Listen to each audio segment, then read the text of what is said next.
we cannot be afraid of asking questions. We cannot be afraid of constantly educating ourselves and challenging ourselves and putting ourselves in uncomfortable positions.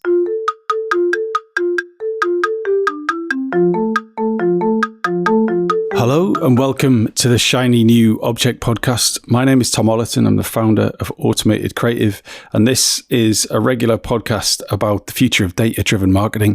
And every week or so, I have the privilege of speaking to one of our leaders about their vision for this industry. And this week is no different. I'm on a call with Philipp Schuster, who is Agency Management and Marketing Partnerships Director, Global Strategic Marketing, Consumer Health at Bayer. So Philipp, for anyone who doesn't know who you are and what you do, could you give us a bit of background? Hi, Tom, and thank you for having me on. It's a pleasure to be with you today. So my background is quite diverse. I started in retail marketing. Then I went, agency side, spent a couple of years there. I then pivoted to marketing procurement, which at the time I didn't even know what it was, but it sounded like something I could do because of my agency background. And I did that at Adidas, started basically the marketing procurement discipline at Adidas 13 years ago. And then 8 years ago, I did a similar role at Bayer, which was across the entire Bayer portfolio of divisions.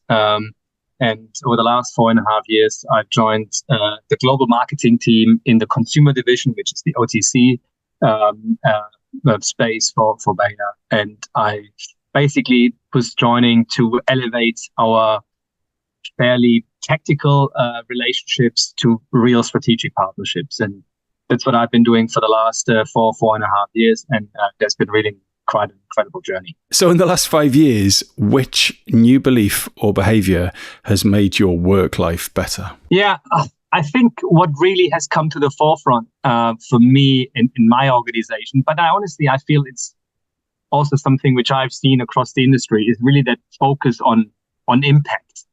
And of course, impact is quite broad, but I think for me, what I've seen is I have a much better work life, and I can show also much better the impact, the impact of the role, the value I can deliver to not only the role and my direct environment, but also the wider organization. So what I've tried to do in especially in my last role, because I had to do it from scratch. There was not a role like this before. It was a blank piece of paper. I really had to prove to the organization that what I do has impact. So everything I do, I try to showcase the impact of the role, and really the impact for the organization. And of course, you have to come up with certain tangible measurements, certain KPIs. But I think it goes beyond that, right? It's especially in the role I do, it's a people's business, right? People want to work with great people, and if there are good relationships, and if you can showcase that these relationships have an influence in the work, make the work better, make the creative better, make the output better, I think then you are in a good place. And I think just now we're going through a massive reorganization where we streamlined our organization even further. But the role, what I do, is really considered highly valuable. So I can continue and even expand the role. And that for me is proof that the approach and how we have been working over the last 4.5 years was the right one. So we'll come back to strategic partnerships in a minute, but I'd love to know, across your journey, like, what specific advice do you have for data-driven marketers to do a better job and become better in their roles? Yeah, it's a good question, because for me, I started my career in the year Facebook was founded, right? So, and I'm not saying there was no data at all available prior social media and prior Facebook, but it was a different world back then, right? So for me, data-driven marketing is something which only existed, a few years into my career. And therefore, I think for me, it's all about not being afraid, asking questions, and learning and being open-minded. And so, for example, in my for me and in my environment. I mean, I come more from a creative agency background, and I only, recently started to work with the likes of Google and our media agencies, and our content partners, where which of course those areas are very data driven. So I didn't know this discipline before. So when I came in, I just had to be open and say, guys, can you explain to me how this works, right? And I think because it's so dynamic, this doesn't change, right? Like, and now of course with Gen AI and the most recent developments, we all have to be just very eager to learn, right? We cannot be afraid of asking questions. We cannot be afraid of constantly educating ourselves and challenging ourselves and putting ourselves in uncomfortable positions to a certain extent. My ex CMO who I worked for said, I try to put myself every day in an uncomfortable position because it makes me a better leader, a better marketer. And I think if we do that, and maybe it doesn't have to be every day, but if we do that on an ongoing basis, I think we'll become better at our work, better in the, let's say, in the current era of marketing, which is of course much more data driven than it was in the past.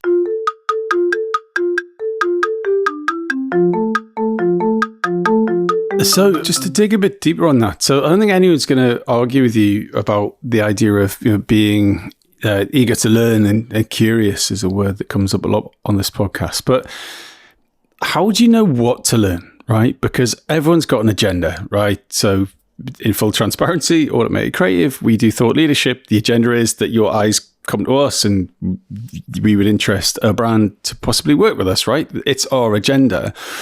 The game we're playing, and the same every other supplier is playing, is to tap attention and focus away from the other choices, right? That's what we do. Same with Meta, same with Google, same with everyone. And then you've got academic institutions that they have a financial target to hit as well. So yes, you can stay curious, but you could spend all afternoon reading something that wasn't the right thing to learn. So how do you make sure that when you are eager to learn, that you're learning the right things? Yeah, it's a good question. And trust me, I mean, I get approached by a lot of people, and everybody, of course, as you said, like everybody has an agenda, everybody is biased, everybody wants to showcase themselves in the best light.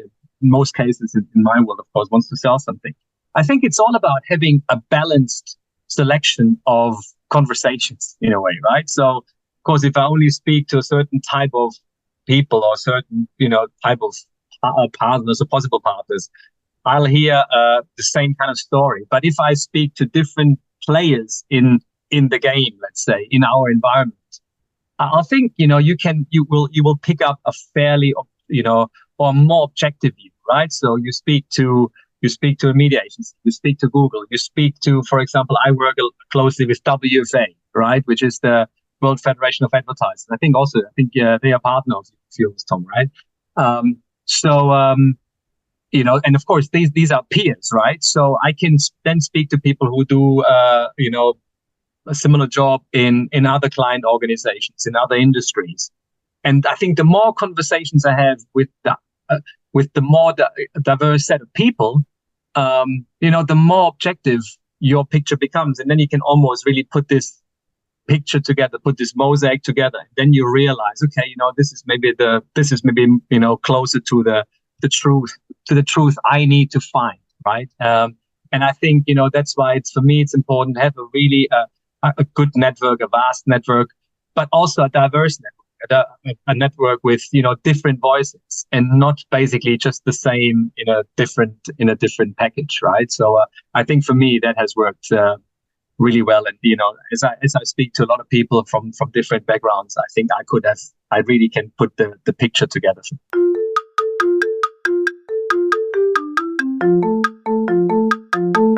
This episode of the Shiny New Object podcast is brought to you in partnership with Madfest. Whether it's live in London or streamed online to the global marketing community, you can always expect a distinctive and daring blend of fast-paced content, startup innovation pitches, and unconventional entertainment from Madfest events. You'll find me causing trouble on stage, recording live versions of this podcast, and sharing a beer with the nicest and most influential people in marketing. Check it out at www.madfestlondon.com.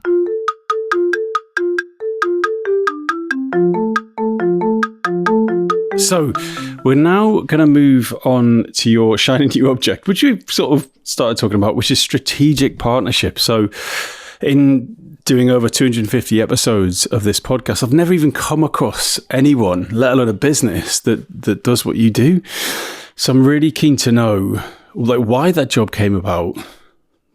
What's it meant to achieve, and how do you do it? Yeah, as I alluded to briefly, I was actually approached by our now ex CMO for the consumer division about 5 years ago when she joined, and she has the FMCG background, worked at Unilever before, at Heineken, came to us, tried to understand the environment, and of course also the agency ecosystem. And I was in procurement at the time, and she at some point told me, I want you to work for me, not for procurement, because I want this to be closer to me and closer to my remit, because I feel that we need to elevate our game when it comes to our partners. And of course, for me, that was a tempting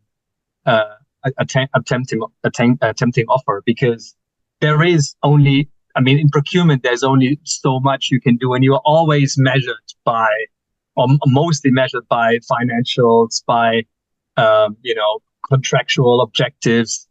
But this role is really focused on the relationship piece. And I think it's really underrated how much it can do. And I think over the last, as I said, 4.5 years, I think we really were able to elevate our game, elevate the way how we work with our partners, and really become a client and a partner of choice. I want to be one of the top clients with my agencies and my partners, because only if I am, I get the talent and access to the innovation I need to really make a difference, right? And I think clients underestimate that, and partners and agencies really appreciate that, right? So if you do a few things, differently and better than agencies, they recognize that. And just a couple examples, we did, for example, a creative incubator where basically we gave our agencies the opportunity to be as creative as they want on our brands, right? They could come to end with any idea to us, and we pick those ideas which maybe were in the bottom drawer and which they didn't dare to show us in the past because they thought they will be rejected. And we basically pulled these ideas out, looked at them, awarded the best of them, and executed them, right? And I think we had, and that inspired not only us, but also the agencies, right? You need to be an exciting, client and brand for agencies to work on, and for the best talent at agencies to work on. So that's kind of what we do. We have also elevated our senior leadership exchanges. We have now so-called top to tops with the holding companies. We have elevated the relationship from agency level to holding company level, and once a year, our CEO meets the CEO or the leadership of the holding company, and therefore you can have conversations which go beyond the usual, scope discussions, right? And you can really identify ways how to leverage each other better. That goes both ways, right?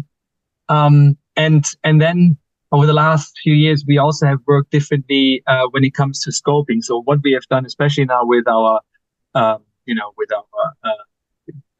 media and search partners, with Google, with Essence Mediacom, we actually created a so-called an integrated joint business plan, right? Where we really develop, a common plan which aims to hit objectives for both sides. And in that case, it's actually across multiple partners. So that's quite unique, where we have one plan covering media, covering search, covering content, covering measurement, and all our partners are in the same room working on this together, right? And we meet once a quarter, we go through it, and I think these things make a true difference. And what I'm getting back from our partners is, this is something we would have not even dreamed of a few years ago, and it makes the work better, right? And it truly maximizes the impact. Coming back to my first word, the impact of the partnership, and I think that resonates for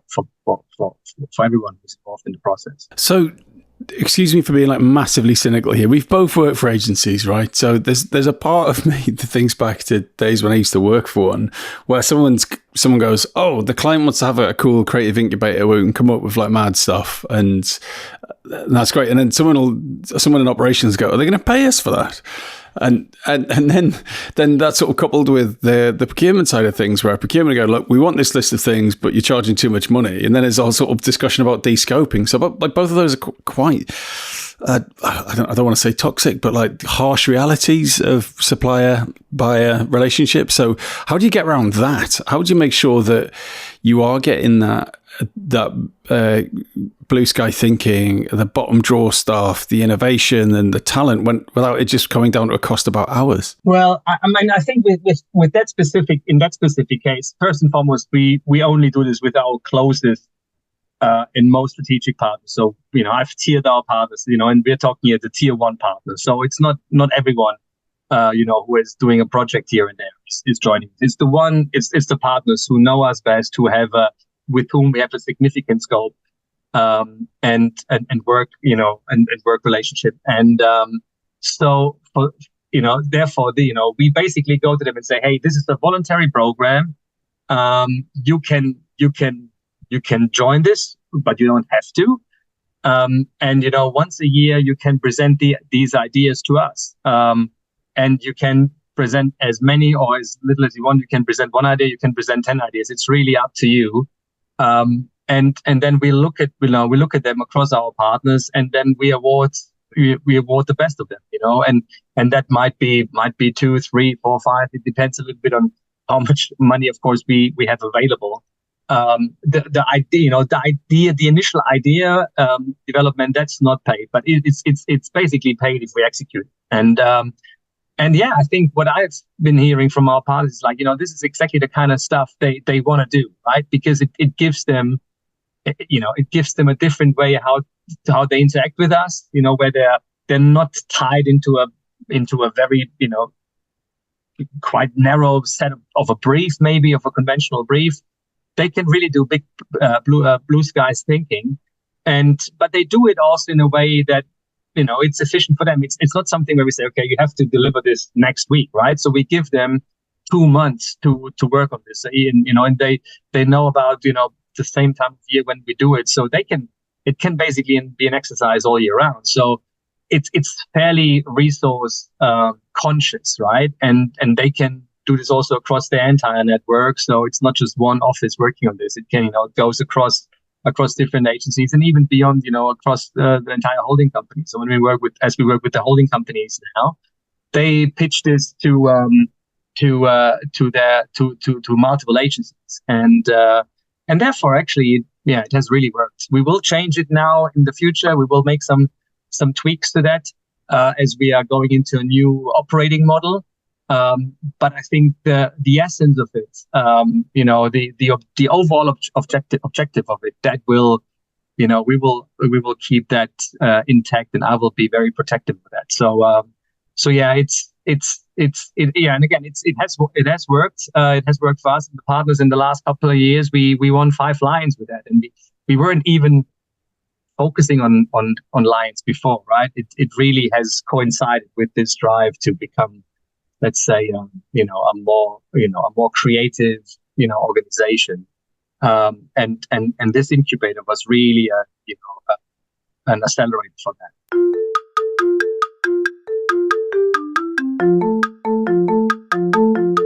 So what would your advice be to a CMO or even a CEO that's listening to this thinking, right, yeah, I can see the value in having someone in that role or people sharing that role?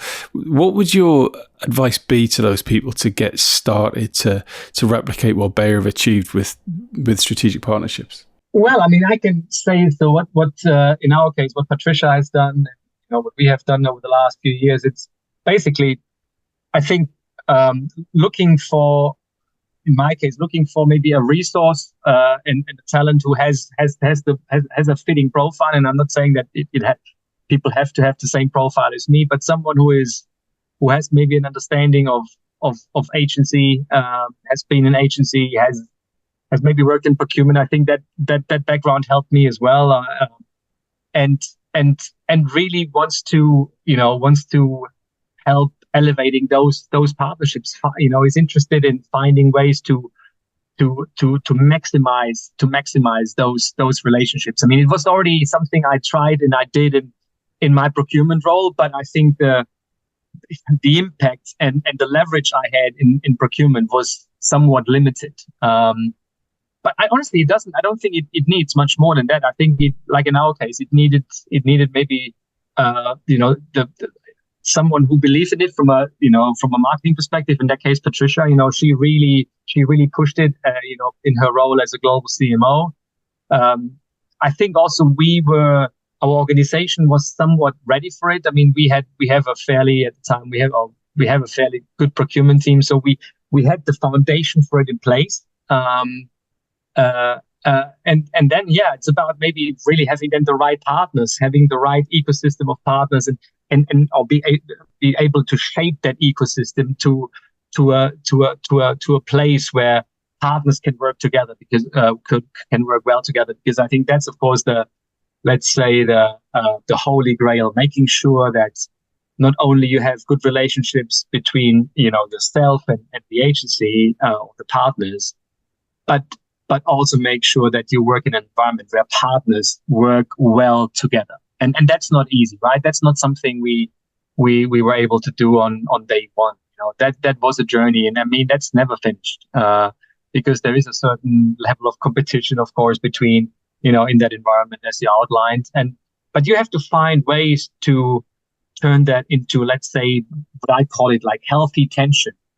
It's good to have sometimes tension, but it has to be productive. It has to go, it has to be channeled to be, to go into the right direction.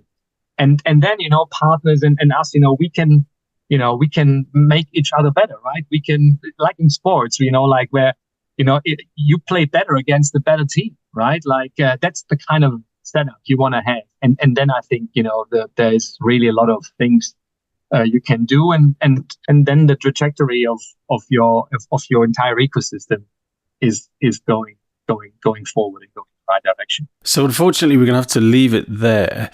But if someone wanted to get in touch with you about anything we've talked to today, strategic partnerships or otherwise, where's the best place to get in touch, and what makes a message that you will actually reply to? Well, you can just get in touch with me directly on LinkedIn. I mean, I'm quite responsive on that. I mean, I'm also here. I'm based in Greater London, so I'm very happy to have a personal conversation at some point if you are in London. I'm attending a range of events throughout the year, the key industry events, with Alliance, WFA, also still the marketing procurement events. Of course, I still have good relationships there. I'm on the advisory board for ProcureCon, for example. I think maybe the most direct one and easiest one is LinkedIn. So if you reach out to me, I'll definitely respond. Fantastic. Philipp, thank you so much for your time. Thank you.